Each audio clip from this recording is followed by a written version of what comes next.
В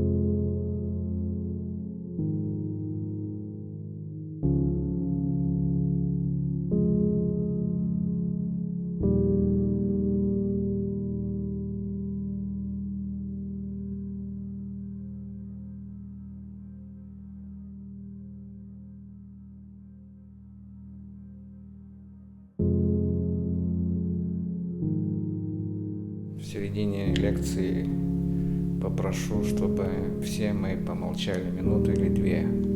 Вообще ничего, ни одного слова. И можно закрыть глаза. Потом спрашиваю, какие чувства были первые, когда ты молчишь. Очень интересная версия.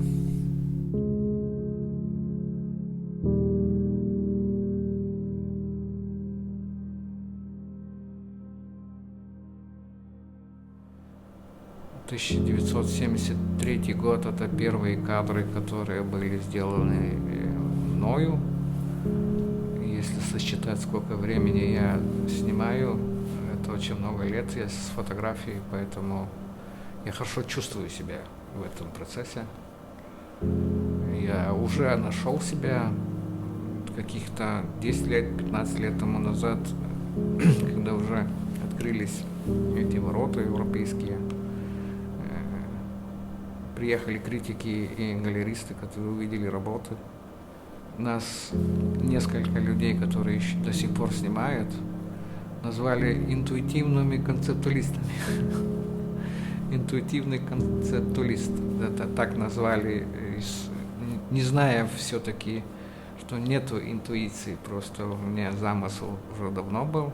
И потом начинаю делать мой концептуализм. Какого-нибудь аналога, похожего на меня, фактически нету, поэтому меня так и узнают.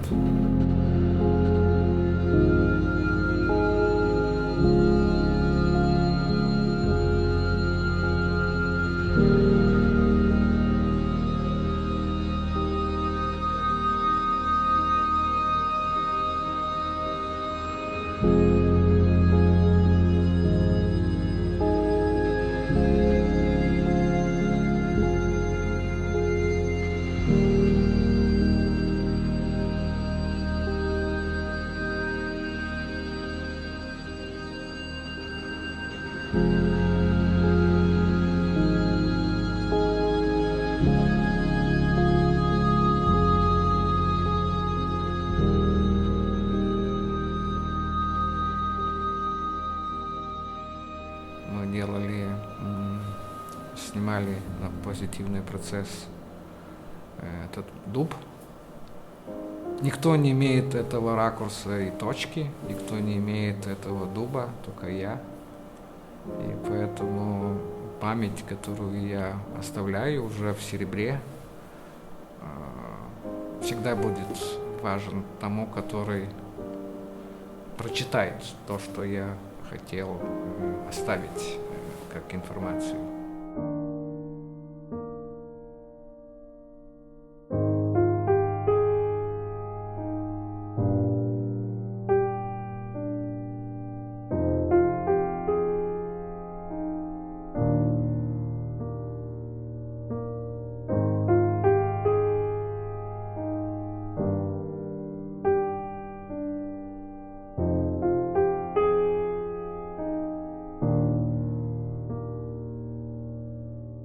Истории все, которые связаны с этим дубом или с другими фотографиями, они, конечно, глубокие, только мы их не рассказываем, через какие-то коды закодируем эти картинки, а потом те, которые умеют читать, они каким-то пятым чувством прочитают, и все будет хорошо.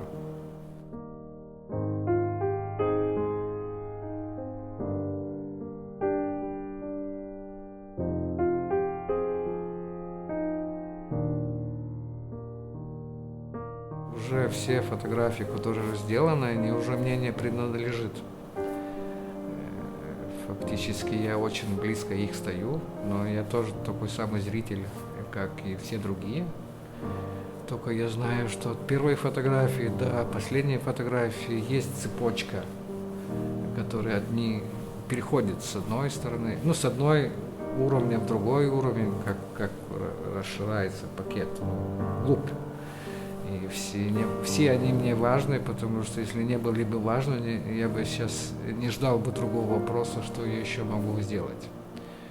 Фактически даже не о том, как нажать и что получим, а как прийти к этому, чтобы ты мог бы нажать кнопку.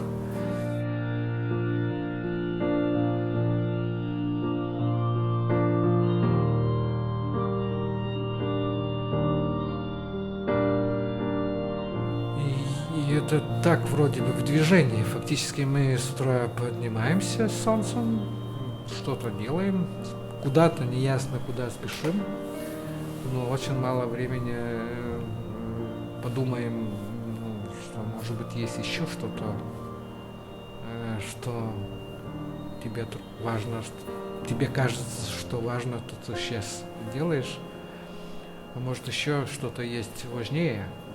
И поэтому очень помогает какой-нибудь выход к речке, чтобы увидеть независимое движение течения. И этот 15 минут прийти по парку, в это время может что-то настучать. Это тоже надо вслушаться и увидеть. Если вслушаешься и увидишь, тогда можно будет что-то и свое иметь. Сейчас последнее.